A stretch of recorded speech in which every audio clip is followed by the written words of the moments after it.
return. The climate system is very difficult to move. It's immense. But with 6.7 billion of us and a huge fossil fuel motor behind our civilization, we are changing. We have changed the climate system. And once you set it in motion, it is very difficult to slow down. Think of it as the Titanic.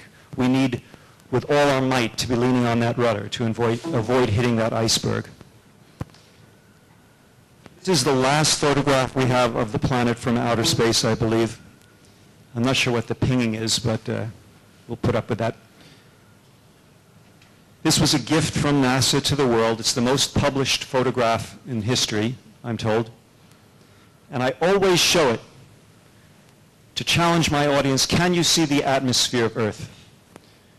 Now, your first impulse will be to say, well, the clouds, I know those. Yes, you know those are in the atmosphere, but can you see the atmosphere? Look at the edge. Do you see any fuzziness? No, and this is not an accident.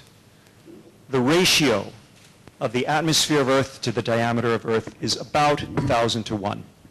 The breathable part much less. If I could hold the Earth in my hand the size of a basketball, say, the atmosphere would be the thickness of about paint.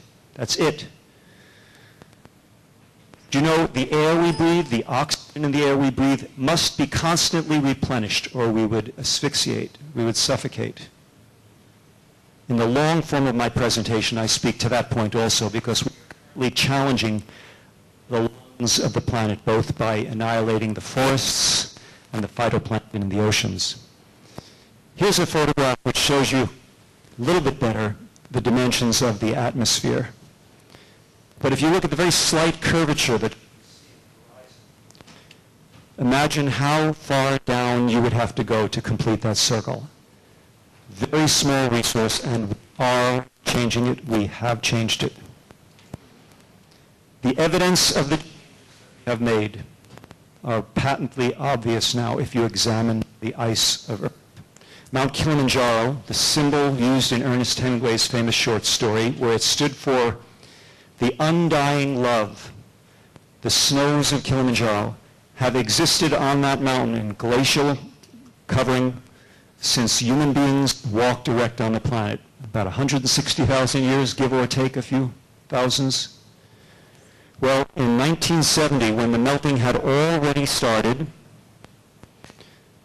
and in 2000, when the snow cover was disappearing, and in 2005, when for the first time, I believe, in summer, the snows were gone. Here's very famous climate scientist Lonnie Thompson standing behind one of the remaining shards of what were once glaciers. But we have caused this, make no mistake about it. Lest you think one glacier in Africa, the Portage Glacier, far north in Alaska, in 1914, from approximately the same angle in 2004, space of 90 years, that sea of ice replaced by a large lake. No nation on Earth is immune from the effects of climate change. The Austrian Alps in 1906, about 100 years later in 2005 from the same location. And the Himalayas present a special danger for Asia. They are called the water tower of Asia. 7 of the world's greatest rivers, the Indus, the Ganges, the Brahmaputra, the Salween, the Mekong, forms one of the boundaries of China and is in dispute now in terms of the low water conditions. The Chinese say it's not because of their damming of the Mekong upstream, but rather because of climate change. There may be a combination of factors, but climate change is one of them. There is far less precipitation than there was a few years ago. The Yangtze and the Yellow Rivers. These 7 rivers supply domestic and irrigation water for 40% of the world's population. The disappearance of the Himalayan ice pack, a vast proportion of humanity will be threatened with starvation and thirst. Agricultural systems may collapse. Another problem, which is perhaps closer in, is that in the Himalayas you have these lakes. Here's one obvious and visible, and here are others where you can see there's a thin coat of ice still above the water that's dammed up by the still frozen areas of glacier. Scientists are very concerned that if any of these breach find a way through, there will be a torrent going down rivers which will kill, which will sweep away populations that naturally park themselves close to seasonal rivers and streams. This is a huge humanitarian danger that we are facing that more than likely will occur. I hate to be the predictor of gloom, but this is something that you will read about probably within the next 10 years at the rate that these glaciers are dissolving. Let's look at another glacier for a moment in Peru, and I want to show you this one because of the striations, the stratification, because each of those layers represents 1 year's deposition of snow and ice. As the snow and ice fall, it traps tiny bubbles of air which are compacted year after year, and those become tiny time capsules, and science can go down to the Antarctic where the snow has lain undisturbed for the longest periods of time, as far from the industrialized world as you can get, and they drill down with hollow core drillets extracting ice cores. They lay them out, slice them up, and using carbon dating and other techniques, they can go back in time and know several things about the atmosphere of Earth which are of particular concern.